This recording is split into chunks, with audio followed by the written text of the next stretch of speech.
Muito bem. Vamos dar início, então, ao nosso encontro de estudos para a apostila A História do Espiritismo no Brasil. Hoje é dia 4 de novembro de 2018, um domingo, 22 graus na cidade de Jaú. Nós estamos transmitindo esse nosso encontro de estudos diretamente da Associação Jauense de Estudos Espíritas, localizada na cidade de Jaú, no estado de São Paulo, Brasil. Está conosco pela internet a nossa querida amiga Ivonete Vieira Bressan, a dona Dilma Pires, o Flávio Levinsky Vilela. Nós agradecemos a presença de todos e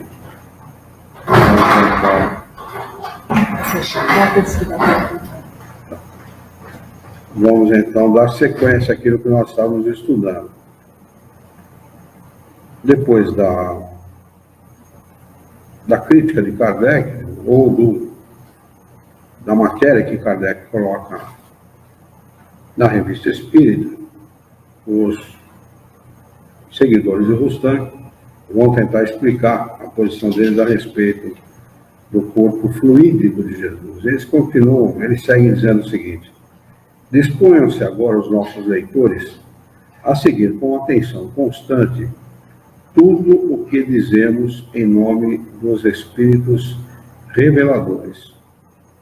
Nessas explicações está a chave de todos os fenômenos apresentados aos sábios do mundo inteiro, para fazermos refletir sobre o fato de que a vida não provém unicamente do jogo das moléculas materiais reunidas para esse fim. E que só o elemento espiritual domina e opera esse jogo.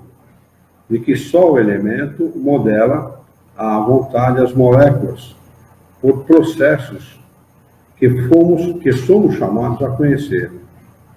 Aí reside, parece-nos, a solução dos mais importantes problemas da nossa época. Por efeito de meditações sobre a encarnação do Cristo e da leitura do Antigo e do Novo Testamento, reconhecemos que o que se nos dava, o que se nos revela em espírito, era o que havia de ser provado materialmente pela ciência. Consequentemente, compreendamos como nunca, diante da pluralidade e da hierarquia dos mundos, da pluralidade e da hierarquia das existências, que a encarnação é ainda, em nosso planeta, de uma inferioridade notória, de uma inferioridade intelectual restrita relativamente às leis naturais a que está sujeito este globo em seus diversos reinos. Grande é a ignorância do homem quanto às leis que regem os mundos e as humanidades superiores, que estabelecem a unidade e a solidariedade no conjunto. Porém, ainda o é mais quando um Messias, enviado de Deus em alta missão, reveste um corpo harmônico com a sua natureza espiritual e em relativa harmonia com uma esfera inferior, qual a Terra, para aí se manifestar entre as criaturas, indicar-lhes os caminhos da regeneração, trazer-lhes a luz e a verdade, veladas e destinadas a serem desvendadas, conforme ao tempo e às necessidades de cada época, de cada era. A revelação da revelação explica quem é o Filho, dando a conhecer a origem e a natureza espirituais de Jesus, sua verdadeira genealogia e, incidentemente, a origem da alma, do espírito, suas fases, suas trajetórias, seus fins e seus destinos, no infinito e na eternidade. Depois de caracterizarem a doutrina cristã, tal como se formou da dupla revelação feita a Maria e a José, os 4 evangelhos traçam o quadro sumário dos erros das interpretações humanas quanto à encarnação do Cristo, colocando esses erros e apreciando sucintamente o que Filaletes chamou de docetismo, assinalando ao mesmo tempo, no passado, desde mais de 2000 anos, e no presente, a incapacidade da inteligência e da razão humanas para, no exercício do livre exame, diante da ortodoxia cristã, substituir a letra pelo espírito, isto é, explicar e fazer compreender aos homens que, em espírito e verdade, essa encarnação do Cristo, conformemente às leis da natureza, e traçam também o quadro de uma nova revelação, de uma revelação da revelação. Jesus Cristo não foi um homem carnal, revestido de um corpo material humano, igual ao do homem do nosso planeta, pelas razões seguintes. Primeiro, esse corpo material não se pode formar segundo as leis naturais imutáveis que regem a procriação na Terra, senão pelo concurso dos dois sexos. Segundo, a vontade inflexível de Deus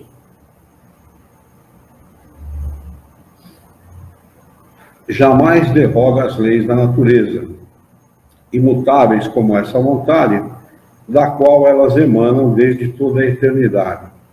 Terceiro, a revelação pelo anjo, um espírito superior, enviado de Deus a Maria, depois a José, não pôde e não deve ser recusada, por incompreensível segundo a letra, deve ser explicada e compreendida em espírito e em verdade, segundo as leis naturais que regem os mundos superiores, tendo-se em vista as aplicações e adaptação à esfera em que habitamos.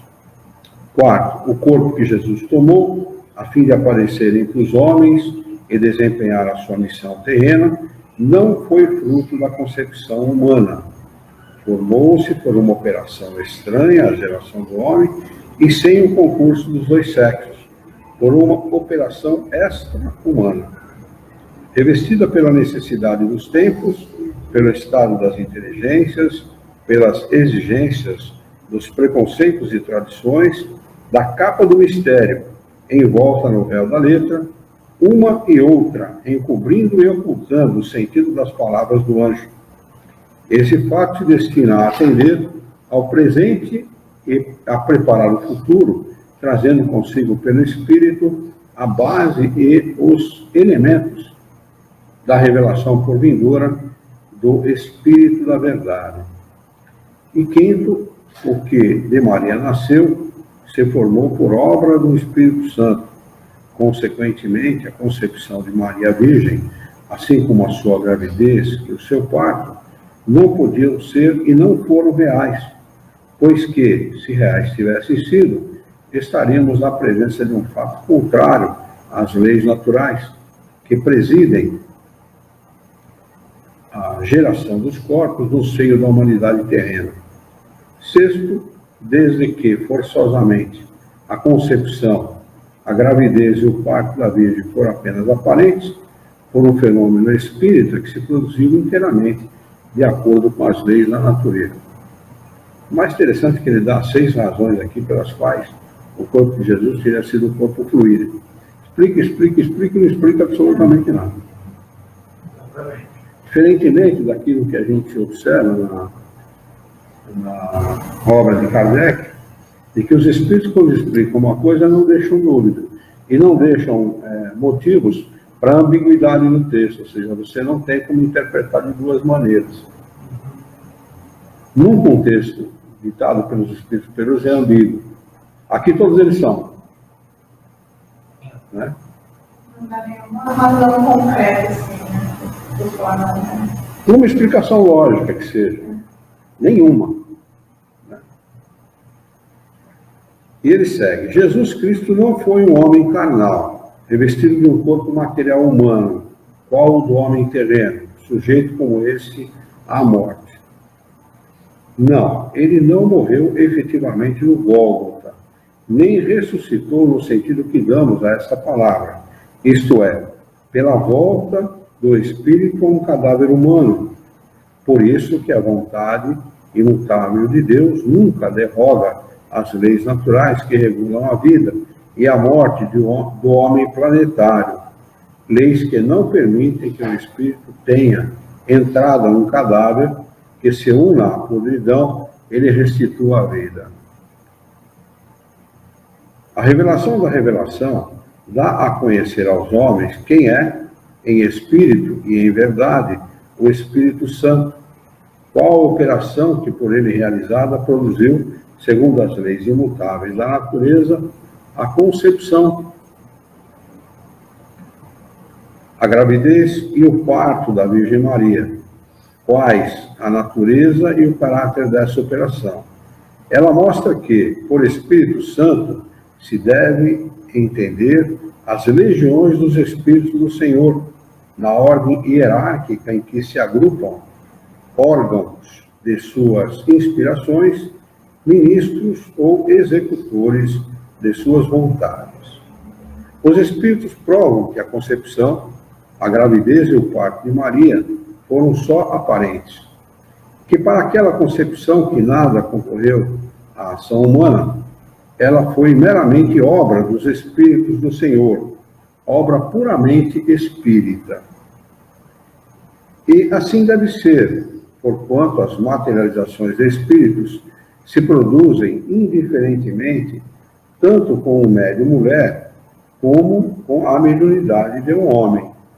No caso de Kate King, tão claramente explicado por William Crookes, fora necessário, em falando como os ortodoxos católicos, que durante 3 anos se verificasse todos os dias no médium Miss Cook, gravidez e o parto.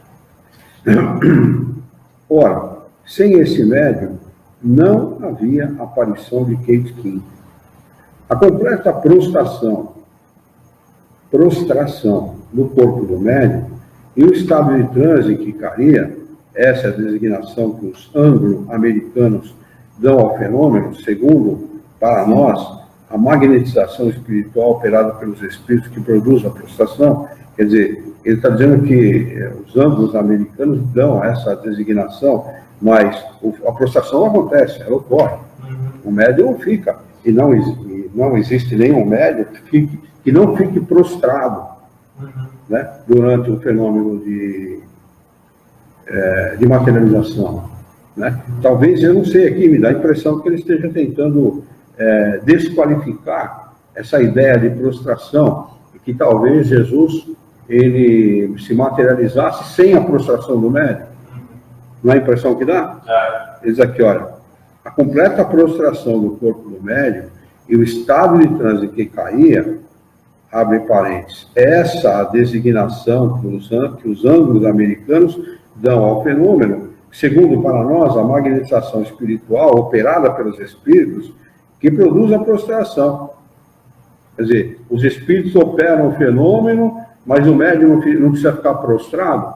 Não entendo o que ele quis dizer exatamente com isso aqui, mas é a ideia que dá, né? De que os espíritos podem promover o fenômeno, o evento, sem que haja prostração do médium. Provavelmente para poder tentar justificar. O motivo de tentar se materializar. Tentar explicar. Isso, porque todas as manifestações desse gênero requerem a prostração do médium, porque o médium ele fica fornecendo constantemente material para a materialização do espírito, e essa materialização normalmente ela é parcial. Se deu no caso da Kate King, uma materialização quase que completa, né? Porque talvez para comprovação do fenômeno seria necessário que o William Crookes tivesse algo do gênero, né? Mas essa manifestação como a da Kate King era muito difícil, né? Haviam experiências nesse sentido, mas no qual os médiuns não conseguiam manifestações completas, era sempre parcial. É interessante como eles tentam, eles falam muito em espírito de verdade, né? Em espírito de verdade, tentando justificar, através dessa palavra, e dar foro de verdade àquilo que eles estão falando. Pelo menos é a impressão que dá. A loira Kate era realmente engendrada pela morena Miss Cook, não obstante esta ser virgem e ter a idade de 15 anos. Os sábios, e o que tem a ver o fato dela ter 15 anos, ser loira com o espírito que se materializa, ela ser morena com o espírito que se materializa ser loiro?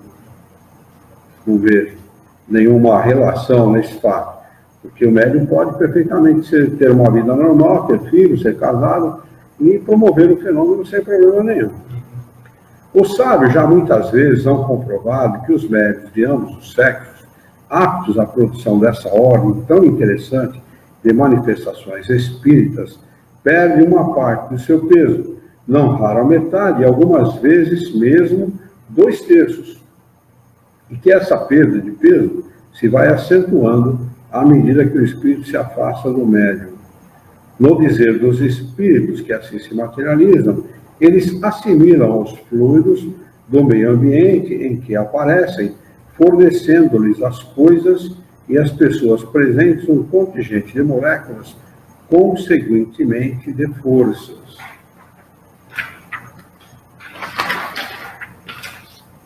Sabe, naquilo, na minha opinião, eles apostam na ignorância das pessoas. Eles apostam nisso. Né? O espírito prolixo, ele sempre aposta nisso, na ignorância. Ele fala, e ele supõe que está falando para um ignorante, então ele fala, constrói caminhos, né? É prolixo, fala, usa de muitas frases, né? Tenta justificar, mas ele acaba sempre se enrolando nas próprias palavras, né? Acaba se enrolando no próprio novelo. Este modo de proceder dos espíritos constitui uma forma de agregação molecular diversa da que nos é conhecida e familiar, mas que necessariamente se opera sob a impulsão da mesma lei criadora, da mesma força física ou espírita. Não é verdade. São duas situações completamente diferentes. A encarnação, ela se opera de uma maneira completamente diversa da materialização. Ele está querendo associar a encarnação com materialização. Esse modo de proceder dos espíritos constitui uma forma de agregação molecular. Né? E é isso que acontece quando há concepção. Né? As moléculas se agregam, formam um sistema, formam um corpo e tal, e há o surgimento do corpo. Diz assim, diversa da que nos é conhecida e familiar, mas que necessariamente se opera sob a impulsão da mesma lei criadora, da mesma força física, ou espírito. Não é verdade. A que opera a lei da encarnação, ou da reencarnação, o que opera a formação física no mundo, no corpo físico, não tem nada a ver com o fenômeno de materialização. Ele tem um rodapé aqui, que é a nota deles, e diz o seguinte: força física é a designação dada à força desconhecida que produz todos os fenômenos do moderno espiritualismo.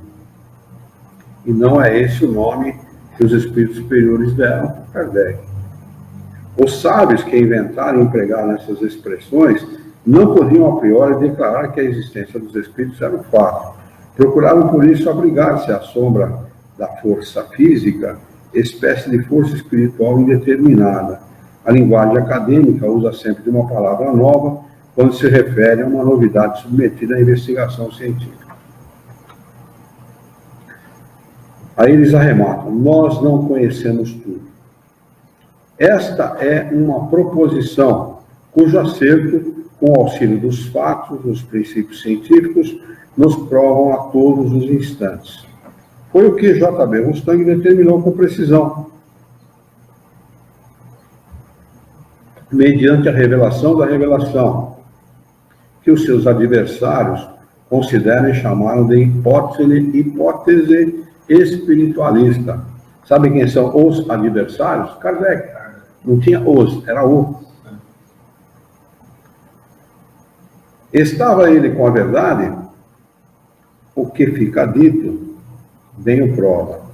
O Cristo, o Messias, espírito mais adiantado hierarquicamente, mais elevado do que os enviados primários, se serviu da faculdade mediúnica da Virgem Maria. E sabemos que não era preciso fosse ela virgem, a fim de que aquela materialização tivesse sua razão de ser. Para fluidicamente simular nela a gravidez, respeitando assim os preconceitos da nação judaica, quando pudera nascer instantaneamente dela, sem empregar esse meio que aprendemos a considerar como inútil em certos casos. Jesus, que dispunha para formar os órgãos materiais de que necessitava de um poder de assimilação fluídica infinitamente maior do que a de seus enviados secundários, teve que viver na Terra por um tempo indeterminado, com ou sem intermitências. Pode-se assim viver, aparecer e desaparecer, exatamente como faz os espíritos que se materializam, de que obtiveram provas os pesquisadores positivistas da Sociedade Real de Londres e os membros da Sociedade Dialética da mesma cidade. A Sociedade Real é em Londres o que a Academia de Ciências é em Paris. A revelação da revelação explica também por que necessidade, por que motivo e com que fim as coisas se passaram desse modo, conforme a presciência e a sabedoria infinita de Deus. Respondendo essas palavras de Peirat, História Elementar e Crítica de Jesus, para São Paulo, Jesus era um ser misterioso, sem pai, sem mãe, sem genealogia, e que se mostra como a encarnação de uma divindade para cumprir um grande sacrifício expiatório. Mas, como se operou essa encarnação, de que instrumento se utilizou a divindade, São Paulo nada diz a tal respeito, disseram os reveladores. Jesus, Espírito puro, Espírito de natureza perfeita e imaculada, fundador, protetor e governador da terra, não podia e não devia, segundo as leis imutáveis da natureza, revestir o corpo material do homem, do vosso planeta, corpo de lama, incompatível com a sua natureza espiritual. Entretanto, para aparecer na terra e desempenhar a sua missão terrena, era-lhe necessário revestir um corpo de harmonia com a sua natureza espiritual e relativamente harmônico com a vossa esfera, de modo a produzir a ilusão aos olhos dos homens. Estes, vendo nele um de seus semelhantes, haviam de ser por ele atraídos, em virtude dessa conformidade. Era preciso que os corações fossem tocados pelas suas palavras, pelos seus ensinamentos e exemplos, e que sua vida pura e sem mácula, toda de devotamento, de caridade e de amor, mostrasse aos homens seu altíssimo valor e os levasse a amá-lo, admirá-lo e segui-lo, observando nos atos inconfundíveis com os dos outros homens, haviam de sentir-se tomados de espanto e forçados a reconhecer que ele era um enviado de Deus, que o que ensinava vinha de Deus. Nenhuma comparação se pode estabelecer entre o corpo perispirítico de Jesus e o do Espírito Superior. Para decidir se aquele era mais material do que este. Maior ainda é a diferença entre o corpo de Jesus e os nossos corpos de lama, porquanto dele participava em larga escala do corpo dos homens nos mundos superiores, pois que o compunham os mesmos elementos, mais modificados, solidificados com auxílio dos fluidos humanos animalizados, destinados a mantê-lo conforme a vontade do mesmo Jesus, de acordo com as necessidades de sua missão terrena. Esse corpo vos era visível e tangível, com todas as humanas aparências corporais do vosso planeta. Eles fazem aqui um exercício de raciocínio que é uma coisa extraordinária para tentar explicar o ponto de vista deles. É um exercício realmente... O que o homem considera uma derrogação das leis imutáveis não chega sequer a ser uma deslocação das leis universais. É uma aplicação dessas leis. Não se deve supor impossível a produção em vosso planeta de efeitos semelhantes aos que se verificam no mundo superiores, no sentido de que tais efeitos, tendo os mesmos princípios, são, entretanto, modificados relativamente à esfera em que se produzam. Certo, as encarnações fluídicas idênticas às que se operam em mundos como Júpiter e tantos outros planetas superiores, mais ou menos elevados, seriam um deslocamento das leis estabelecidas. Nada, porém, derroga essas leis. Entretanto, semelhante encarnação, modificada pela aplicação dos fluidos terrenos, se torna uma aproximação, um laço entre os dois graus da escala, como já foi dito, pela assimilação sucessiva do corpo fluídico às regiões que ele percorre, através das camadas de ar e de mundos intermediários. É uma apropriação e não uma derrogação. Entretanto, nessas minudências...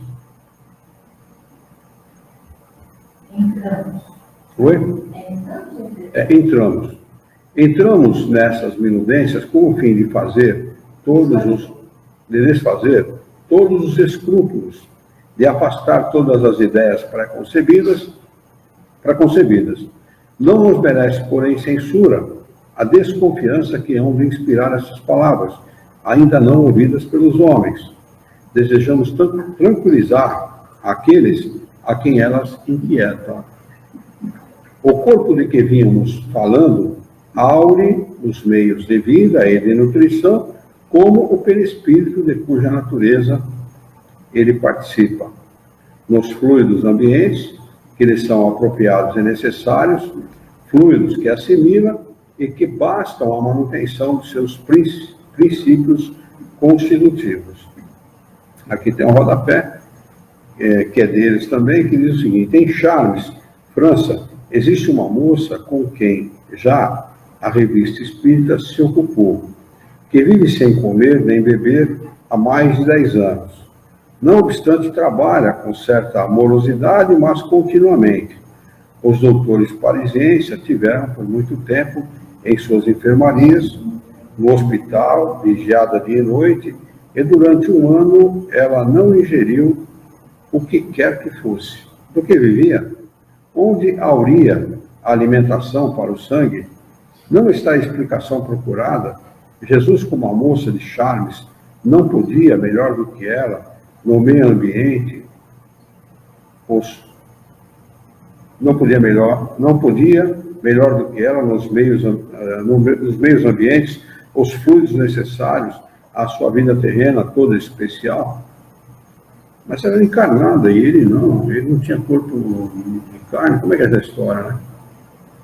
Não é isso? Ela era encarnada, a moça aqui. Vocês querem justificar que ela seria como ele, assim, ela não necessita não, mas ela é encarnada. Ela é encarnada. Que significa alguma forma. Que associação tem? É problema. Devem achar que ela está com um corpo fluídico, é problema.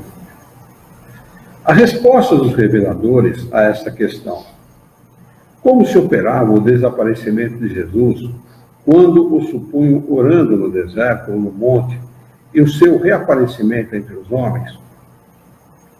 Explica as maneiras e os meios pelos quais Jesus, Espírito puro, não sujeito à encarnação ou incorporação em planeta algum, se libertava à vontade do corpo que voluntariamente formara e o retomava, para só abandoná-lo definitivamente, fim da sua missão terrena, produzindo o fenômeno a que se deu o nome de ascensão.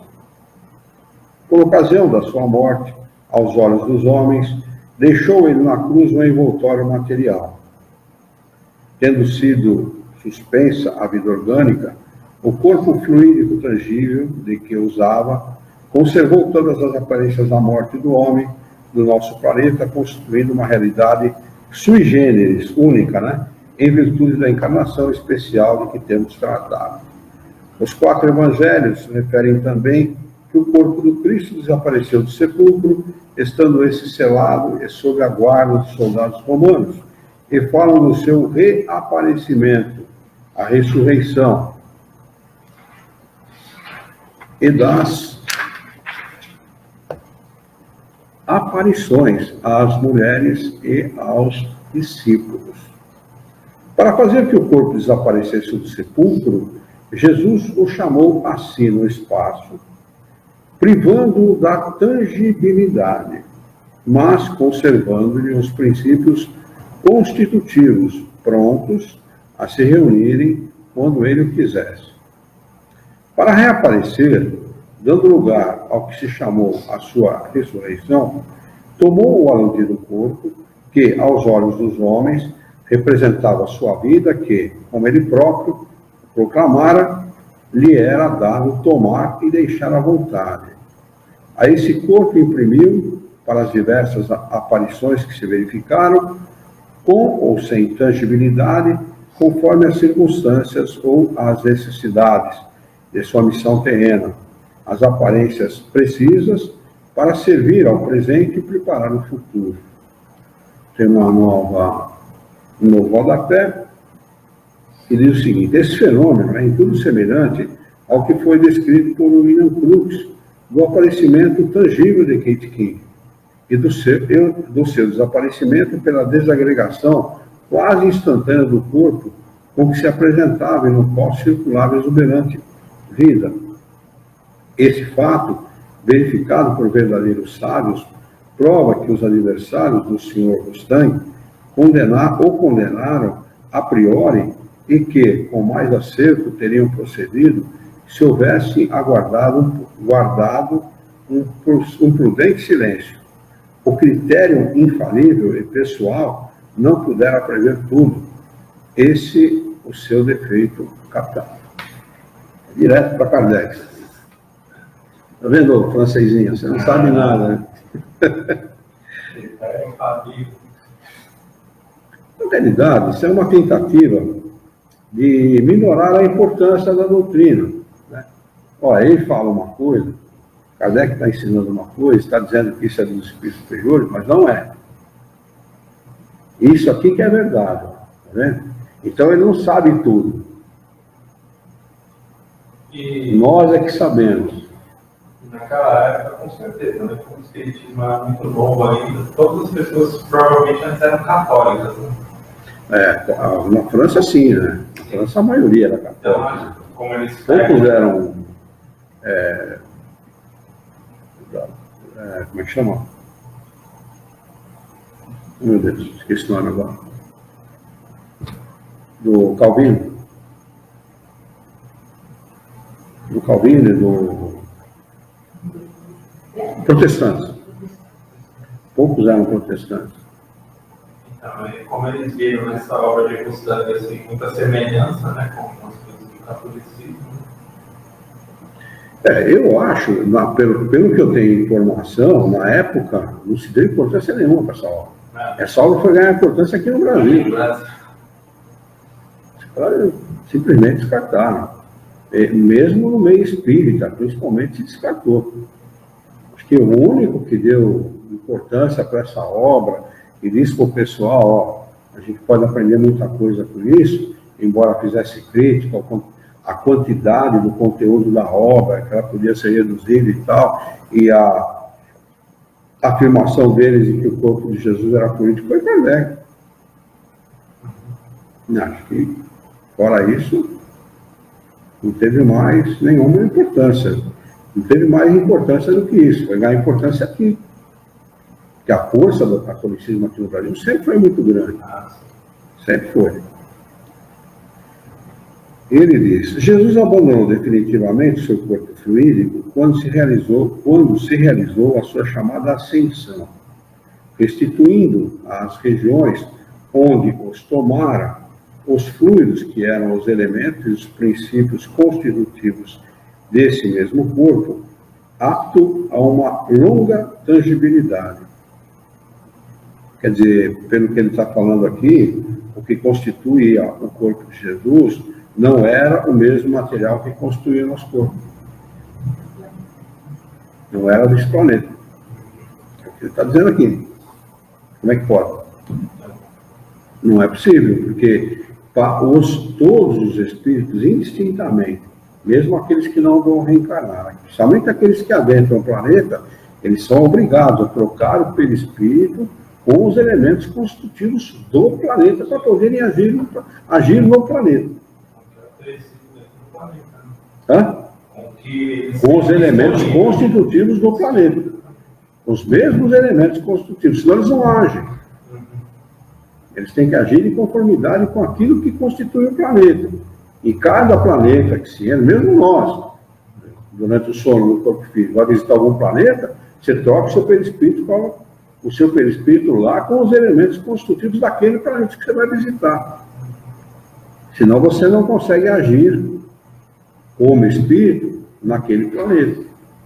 Então como é que fica essa explicação? Né? Quem está errado? Os espíritos superiores, que editaram Kardec, ou esses daqui? Eu, fazendo uma análise fria, né? Fazendo abstração aí da confiança que a gente tem na doutrina espírita,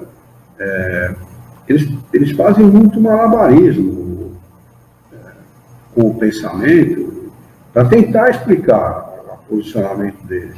Né? E como Kardec falou, com muito acerto, se o que eles escrevem, eles usam 2, 3, 4 folhas para escrever, se resumiria em meia página. Uma obra do...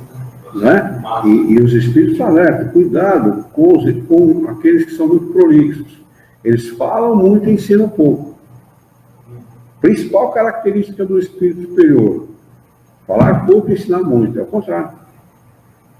Né? Então aqui ou são pseudo-sábios, ou são espíritos embusteiros mesmo, enganadores mesmo, alguma coisa do gênero. E o cara embarcou nessa, né? O Mustang embarcou nessa, de graça. Achou que estava fazendo uma coisa muito importante. Deu para Kardec ler, achando que Kardec ia aprovar, e Kardec bateu o carinho. Não. Vamos lá. Os espíritas puseram em curso as seguintes hipóteses. O corpo... Oi? Você não terminou esse parágrafo? Não terminei? Não, você está assim as partes. Tá. Assim as partes que eu compunha se separaram completamente e voltaram ao meio que as atraía. Os fluidos tirados das esferas superiores para lá volveram, e os que foram tomados da nossa atmosfera dela se reintegraram novamente. Os espíritas puseram em curso a seguinte hipótese: o corpo de Jesus era um corpo terrestre, igual aos nossos, e, como tal, produzidos pelo concurso dos dois sexos. Os anjos, ou espíritos superiores, tornando-o invisível, podiam subtraí-lo e o subtraíam do sepulcro no momento preciso em que, despedaçados os selos que lhe tinham sido apostos, a pedra que fechava fora atirada para o lado. Eu nunca li nada na doutrina espírita que fala sobre isso. Nada, absolutamente nada. Mas se conta dentro do catolicismo, esse tipo de coisa. Tá, mas o espiritismo não toca nesse assunto. Não toca. Não fala. Fala de Jesus, fala que ele tinha um corpo físico, normal como o nosso e tal, mas que aconteceu isso, depois da morte dele aconteceu aquilo. Kardec não entra nesse meio. Kardec era um cara muito, muito sagaz, né? Tanto que ele escreve o Evangelho segundo o Espiritismo, que é considerado por muitos, a parte religiosa, eu considero um livro científico. Ele não aborda nada que dê motivo à controvérsia. Ele mesmo fala: eu abordo a parte moral dos ensinamentos de Jesus, porque em relação a essas não há controvérsia, nem para aqueles que não são cristãos. Aqueles que não são cristãos veem com muito bons olhos tudo aquilo que é ensinado por Jesus. Quer dizer, ele foi sábio pra caramba, porque ele não deu motivo para controvérsia. Essa controvérsia que ele está criando aqui, isso aqui depõe muito contra a obra de Mustang, porque é uma verdade. É por isso que eu estou dizendo, eles apostam na ignorância daquele que lê. Que se um cara que lê e é ignorante da obra de Kardec, ele vai aceitar isso como verdade. Ou ele poderia aceitar isso como verdade, se não tiver bom senso. Né? Então, não é verdadeiro isso aqui, não. Vamos lá. Foi-lhes respondido que esta teoria, a priori, é inadmissível e falsa diante da revelação do anjo a Maria e a José. Semelhante revelação seria, então, mentirosa, o que não se pode admitir tendo sido feita por um enviado de Deus. Ela deve ser interpretada, explicada, segundo o Espírito que vivifica, em Espírito e verdade, outra vez, eles repetem isso reiteradamente, conforme os cursos da lei da natureza e não rejeitada. Aqui tem o rodapé do número 2, ele manda ver aqui o volume 3 e tal, volume 1, indica as páginas e tal.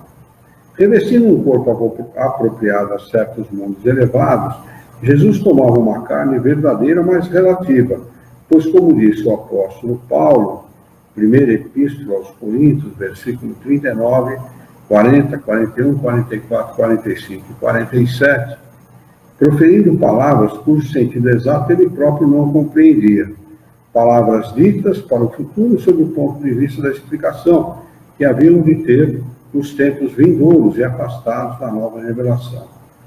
Toda carne não é a mesma carne.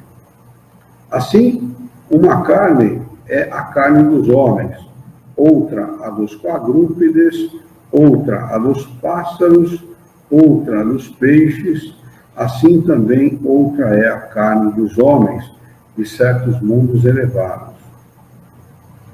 Assim como há corpos terrestres, também há corpos celestes. Tem uma rodapé do número 3, que diz: Filaletes, filósofo de primeira ordem, imbuído das ideias, teologias, frutos de seus estudos, não podendo acreditar nessa operação tão rápida da formação e da desagregação de um corpo fluídico, pronunciou a palavra docetismo, a qual foi vivamente adotada por Allan Kardec, que até então só falara de agênere.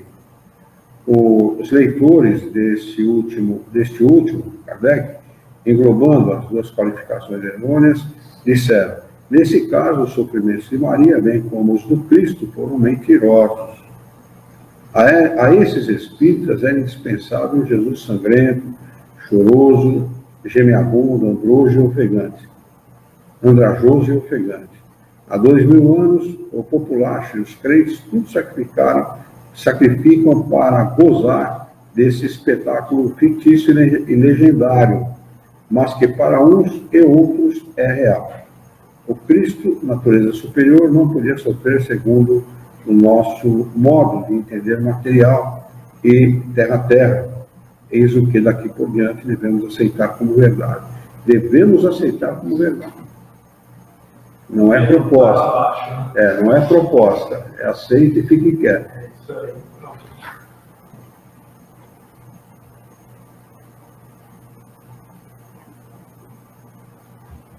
A nossa obra se destina a criar a base e os fundamentos da Igreja Una e Universal do Cristo. Olha o que eles querem na realidade. Né? Uma igreja e um Senhor. É isso que eles querem, né? Pastor e um rebanho. É a mesma coisa. Não muda, né? Pode mudar a palavra, mas o objetivo é o mesmo. Para a nova era, ela indica os modos e os meios de sua edificação, projetando um novo raio de luz sobre o conhecimento do Pai, do Deus Criador, incriado, imutável, único, eterno, infinito, e do Filho, conhecimento esse dado aos homens em verdade de maneira precisa. Por falta de leituras sérias e de meditações sobre os 4 evangelhos, a sua importância tem sido desconhecida, e muitos o fazem dizer o contrário do que encerram. Essa obra não contém apenas, como dizia Filaletes, páginas da mais sublime moral e os mais empolgantes comentários dos preceitos evangélicos. Ela compreende os 4 evangelhos e os textos dos mandamentos explicados uns e outros em espírito e verdade, o que permite corrigir todos os erros das interpretações humanas até hoje havidas, erros que estiveram sempre em relação com o estado das inteligências nos tempos precursores da nova era.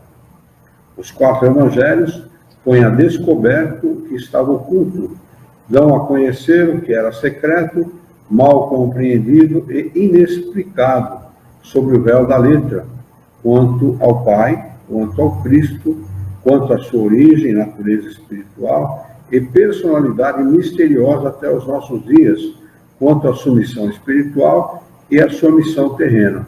Então, olha que interessante, pelo que Filaletes fala, o texto, ele reúne explicações realmente muito boas a respeito daquilo que Jesus ensinou, ou seja, uma sublime moral, né? Empolgantes comentários, os preceitos evangélicos e tal. Então, isso é próprio do Espírito Santo Sábio. Ele usa da verdade para tentar ensinar mentira. Isso é próprio, né? Ele usa a palavra de Deus, a palavra de Jesus. Ele usa de tudo que é necessário para impor a sua maneira de pensar. É bem próprio dele. A revelação da revelação dá também uma noção mais exata do Espírito Santo, da origem da alma, das suas fases, de seus caminhos e afins, de seus destinos do infinito na eternidade. Explica as predições e as promessas do Mestre e a respeito daquilo a que se chama o fim do mundo, os processos e meios de que ele se serve para a depuração e a transformação física do nosso planeta e a transformação física da nossa humanidade. Precedemos e preparamos o novo advento do Messias, que virá sancionar a verdade e mostrá-la em véus. Quer dizer, aqui ele declara ser contrário àquilo que os Espíritos falam na obra de Kardec. Porque os Espíritos afirmam na obra de Kardec que a obra de Kardec, ou seja, a obra dos Espíritos, é sim a terceira revelação. Ou seja, o parágrafo prometido, não tem que vir mais ninguém. Ele está dizendo que não, procedemos e preparamos o novo advento do Messias. Não é? Olha que interessante, a gente percebe que eles tentam se opor de todas as maneiras, não é aquilo que eles falaram não, viu? Isso aqui é que é a verdade, isso aqui é que vai trazer o novo advento, está preparando o novo advento, vocês continuem aguardando. Continuem aguardando, porque daqui a pouco ele está aí.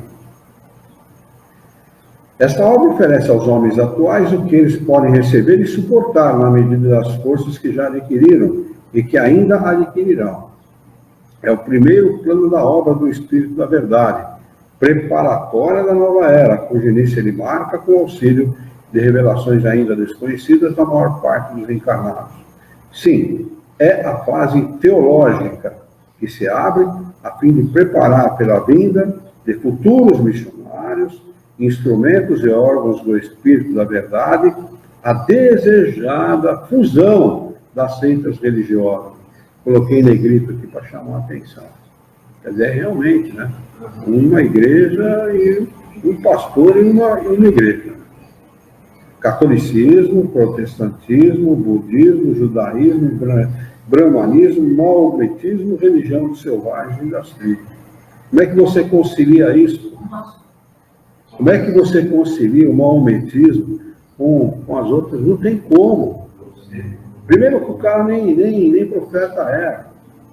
Maomé não era profeta. Os Espíritos falam isso, ensinam isso. Como é que você concilia esse troço? Não tem como. Aliás, o objetivo dos Espíritos, eles ensinam isso, nem é conciliar as religiões. É servir de base. Né? Olha, essa é a verdade, a realidade é essa, vocês comecem a fazer as suas explicações baseadas nessas verdades. É o auxiliar das religiões. Eles falam isso. Não será a religião do futuro, né? Mas o futuro das religiões, porque, como é a verdade, e o homem acaba tendo, por força das coisas, tendo que se adaptar à verdade, não tem como fugir dela. Eles falam a mesma coisa que no tempo em que a igreja rejeitou que a Terra não era o centro do universo, e sim o Sol, né? Eles forçaram a se afirmar que sim, a Terra era o centro, e no futuro, relegou-se ao futuro, a verdade, e a verdade apareceu, e a igreja foi obrigada a se dobrar. Quer dizer, em relação à verdade, não tem como não se dobrar. Ele segue dizendo: oferecemos as premissas da igreja una e indivisível do Cristo. O porvir virá se a revelação da revelação era ou não uma boa obra.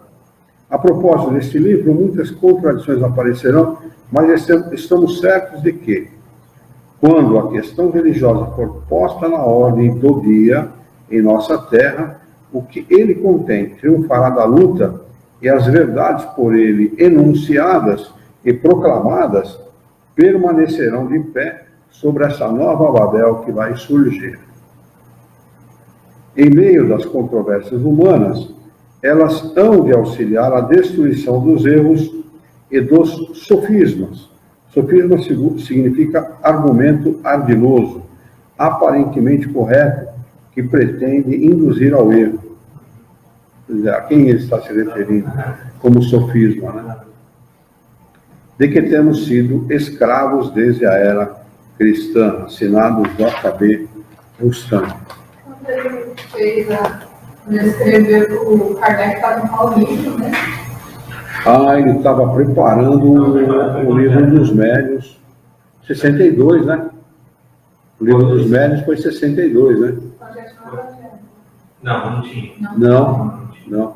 Ele estava preparando o lançamento do livro dos médiuns. O livro dos médiuns foi 62. Quando ele já estava escrevendo. Estava escrevendo já o livro dos médiuns. Também você escreveu em 61. 61. Lançou em 63. Apresentou para ele, acho que em 65, né? 65. 65 foi apresentado para ele na Revista Espírita de 64. Ele apresentou em 63 e ele escreveu em 64. Quer dizer, ele estava acabando, começaram no final, 5 anos depois do Livro dos Espíritos, antes ele escrever o Livro dos Médiuns, e apresentaram antes de ele escrever o Evangelho. Mas se já tivesse escrito o Evangelho, imagina o que ele ia falar se já tivesse escrito o Evangelho. Imagine você. Mas a Kardec já havia apresentado para as pessoas até o princípio da universalidade, né? Por isso que eles falam aqui. Como é que ele pode dizer que isso é infalível? Não é infalível coisa nenhuma. Estou provando aqui que não é infalível, né? Ele quer se arrogar o direito da infalibilidade, mas ele não é infalível, né? Porque se Kardec tinha esse critério de aguardar a confirmação dos espíritos para uma coisa de ordem capital. E que Kardec fala naquele artigo dele. É possível. Para Deus nada é impossível. É possível. Agora, precisamos ver se realmente é verdadeiro. Isso que eu relego à posteridade, a confirmação dessa informação. Mas eu acho que o que mais pegou, nem por isso, o que mais pegou foi o fato dele dizer que ele podia ter feito em 2 ou 1.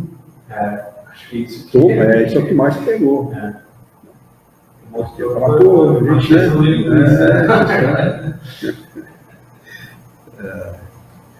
Conclusão. Temos-lo dito. O Espiritismo só do livre exame pode tirar uma força real. Ele é o inimigo das ideias preconcebidas, da prepotência, dos sistemas pré-estabelecidos e da infalibilidade. O Espiritismo pede aos seus adeptos que, em vez de sapatearem no mesmo lugar e fazerem parte da igreja fechada nas mãos de um só homem, se instruam acerca de todas as coisas, se desejarem ser conscientes. Ele quer que cada um saiba enfrentar qualquer ideia nova, que aprenda a conter em si uma verdade e assimile, se o merecer depois de uma verificação severa e impessoal. Por que se tenha repetido a saciedade estas palavras? O Espiritismo é a religião do futuro. Mentira. Uma mentira deslavada. Os Espíritos nunca fizeram essa afirmação. Mais religião. Não, ainda mais. Ainda mais. Kardec reitera, não? Quem deu, quem criou uma inimizade com o Espiritismo foi a Igreja Católica. Que eles mandavam os padres na homilia falarem mal da Igreja Católica, do Espiritismo, falarem mal daqueles que frequentam os centros espíritos, grupos espíritos, falarem mal de quem promovia, participava de fenômenos espíritos e tal. Eram inimigos fidagais da doutrina espírita já no início. Faziam homilias, preparavam essas homilias extensas. O cara falava 30, 40, 50 minutos a respeito contra a doutrina espírita. Então, quer dizer, olha, quem deu essas características para a doutrina, fala claramente, quem deu foram vocês. Não foi a doutrina espírita que disse que era a religião. A doutrina espírita nasceu filosofia e ciência. E ainda foi o que ajudou a propagar mais ainda. Evidente. Os espíritos falaram, ele ficou preocupado. Porque a força do catolicismo era muito grande na época. Ele ficou preocupado. Né? Então vai perguntar, né? Então, fica tranquilo. O efeito vai ser o contrário do que você está imaginando. Você vai promover a doutrina. E realmente promoveu mesmo. Kardec sempre falava que não era religião, que não tinha sacerdote, não tinha. Era filosofia mesmo. Sem dúvida.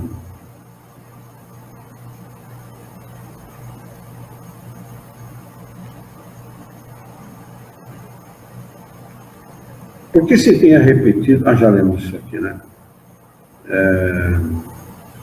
Dentro de 50 anos terá conquistado o mundo. Segue-se que devamos girar sempre no mesmo círculo, deixando de estudar com ardor, crentes de que a filosofia espírita possa implementar seus esforços em todas as consciências, for um erro extraordinário. O futuro pertencerá aos perseverantes, aos mais trabalhadores, aos mais instruídos, aos mais moralizados, aos que melhor tiverem compreendido o dever que lhes decorrem da responsabilidade e da solidariedade com todos os seus irmãos.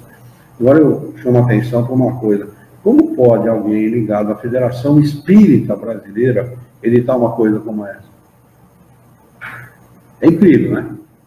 É incrível a gente verificar isso. Como pode? Ele está denegrindo totalmente a doutrina espírita. A doutrina espírita não é nada disso que eles estão. Que é daqui que Kardec falou. Não, mas eu já vi até relatos de diretores da FEB que são mais extremistas, assim, criticando Kardec abertamente. O Kardec não soube divulgar a doutrina, que faltou muita coisa para ele, criticando abertamente. Assim, cara larga. Incrível, né? Impressionante. Há entre nós boas criaturas, mas espíritas pouco consistentes, que timbram em desdenhar das pesquisas feitas pelos espiritualistas do mundo inteiro e que se julgam poço da ciência, missionários privilegiados, pelo fato de terem lido superficialmente as obras de Allan Kardec. A esses recomendamos o estudo das línguas alemãs e inglesa. Poxa, já passou da hora, não tinha nem visto. Passou, né? Passou bastante. Vamos anotar aqui a data de hoje, 4. Vamos anotar aí no começo da conclusão, a gente retoma aqui. 4/11/18, para a gente retomar, que realmente é empolgante a gente ler, né? Vocês também não observaram a hora? Também, quando eu olhei no relógio aqui, eu vi 19h05.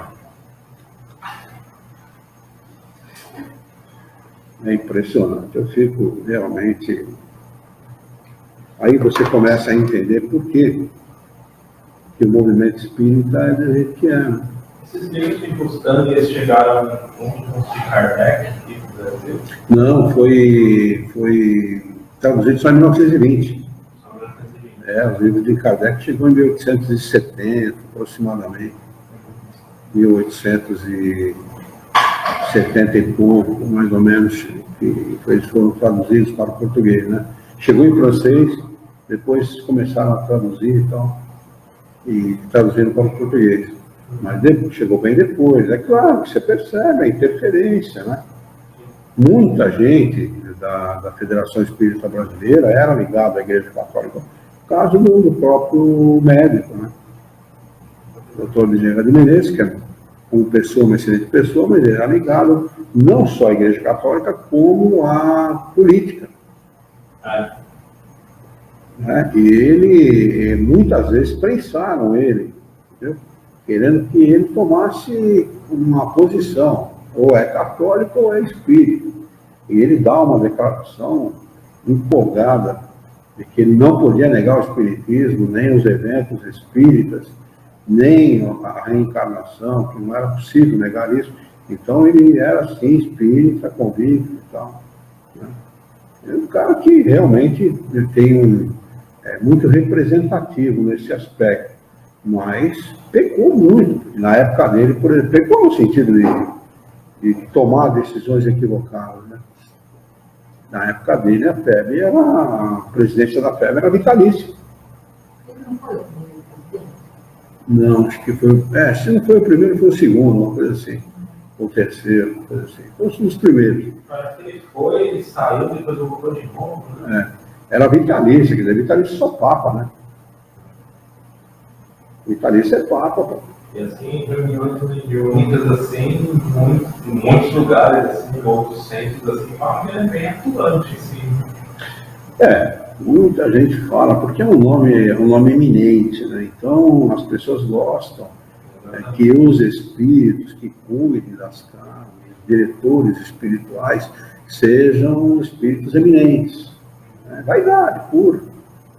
Não importa se o espírito tem o nome de Bezerra de Menezes, ou de Chico da esquina, ou sei lá, não importa. Ou que se me dá o nome do espírito, eu não dou a menor importância. O importante é importante é a qualidade que ele dá para casa. Né? Aquilo que se estuda, a orientação que a casa tem, a seriedade com a qual a casa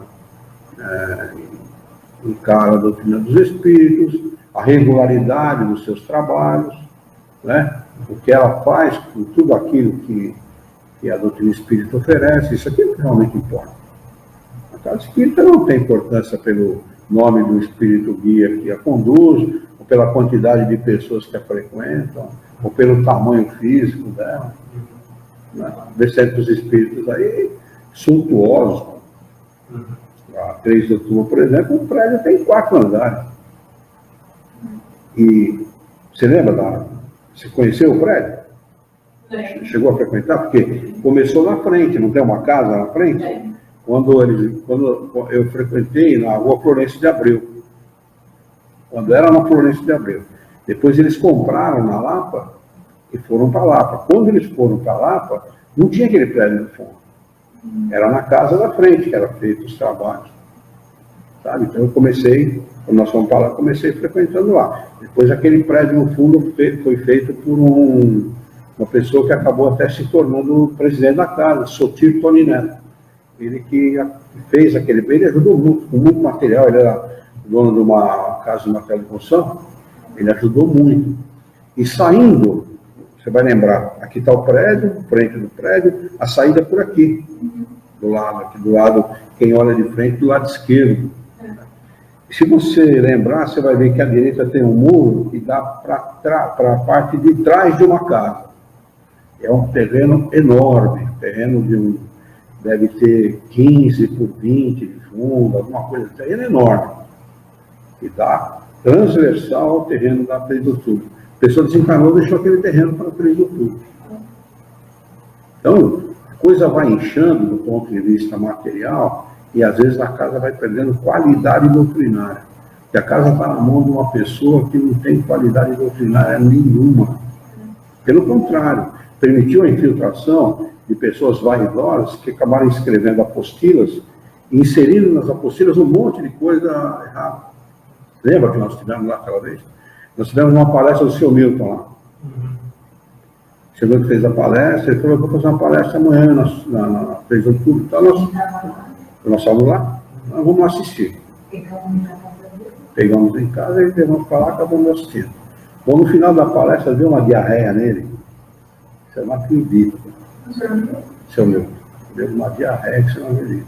Aí nós ficamos sabendo a Sandra Pascolati, né, se não me fala a memória sobre o nome dela, ela era secretária da 3 de outubro. A 3 de outubro tinha um escritório montado dentro do Centro Espírita para secretariar. Ah, tá, é Sandra... Esqueci o sobrenome dela. Sei que era Sandra, no primeiro nome. Esse escritório reunia a administração do centro, do hospital e não era asilo, que abriga criança, orfanato, Largo Guri, uma coisa assim, Largo Guri, uma coisa assim. Então, tinha 3 ali, instituições que o escritório cuidava. Então, era necessário ter gente para cuidar daquilo lá. E a Sandra trabalhava ali. Nesse dia que nós fomos, a Sandra já não trabalhava mais no escritório, tinha casado, porque ela era solteira naquela época, embora tivesse uma certa idade já, então. E a Sandra veio conversar com a gente. E falou, isso aqui está... Ela falou, eu tenho brigado muito para a coisa mudar, mas não estou conseguindo. Gente que se infiltrou, o pessoal deu espaço para o cara, e o cara pegou as apostilas e mudou tudo conforme com o pensamento dele. E a presidente da casa, que é filha da dona Anitta Brisa, como é que é o nome dela? Você lembra? Neide Schneider. Ela muito vaidosa, tal, acha que sabe tudo e permite. Fazer o que ele quer. Então você vê, incha do ponto de vista material, mas qualidade doutrinária cai barbaridade. Então, é o que importa. Tem alguns livros que são editados assim, né, pela FEB, né, para estudo, né? Agora tem aquela apostila dele lá. Tem a ESD, estudo sistematizado da doutrina espírita, uma coisa assim, de doutrina espírita. Aí finalmente fez um curso antes do curso. Pode não ser, ela estava lá, né? Porque tem um livro desse. Tem uma apostila. Chama-se eu tenho essa apostila aí, se não me engano. Tem guardado dentro, tem? Uma pessoa que frequentava aqui andou fazendo um curso aí por fora e tal. Eu fazia e trouxe para a gente ver. Eu dei uma examinada. Eles têm, na mesma obra, eles têm a obra de Kardec, André Luiz, Emmanuel. É tudo isso, tudo misturado. Tudo misturado. Eles pegam trechos, assim, do livro, e aí vai fazendo uma salada só. Enquanto que os espíritos orientam o estudo da doutrina da mesma maneira que ela foi editada. Primeiro o livro dos Espíritos, depois o livro dos Médios, o Evangelho segundo o Espiritismo e assim por diante. Eles orientam que seja estudado, Kardec orienta que seja estudado dessa forma. Muito bem, vamos fazer a nossa prece? Vamos então elevar o nosso pensamento, mentalizar a figura excelsa e amiga de Jesus, ele que é o nosso mestre, é o nosso modelo e guia da humanidade. E juntos com Jesus vamos nos dirigir ao Criador, ao Senhor da vida, fonte inesgotável de paz, de amor, de bondade, de misericórdia e justiça, para agradecer muito pela oportunidade de aqui estarmos reunidos em seu nome, para darmos sequência aos estudos relativos à história do Espiritismo no Brasil. Queira a vossa misericórdia, o vosso amor, que tenhamos bom ânimo, coragem, determinação, ideias renovadas, alegria de viver e muito entusiasmo para que nós possamos trabalhar, sermos úteis na sociedade em que vivemos e desta forma possamos dignificar a vida. Auxilia-nos ainda, Senhor, dá-nos coragem e força para que nós possamos orientar a própria existência por um profundo e sincero respeito pelo nosso próximo. Em teu nome, em nome de Jesus, em nome dos bons espíritos, em nome do nosso diretor espiritual, de sua equipe, nós declaramos encerrado o nosso encontro de estudos dessa noite, e que assim seja.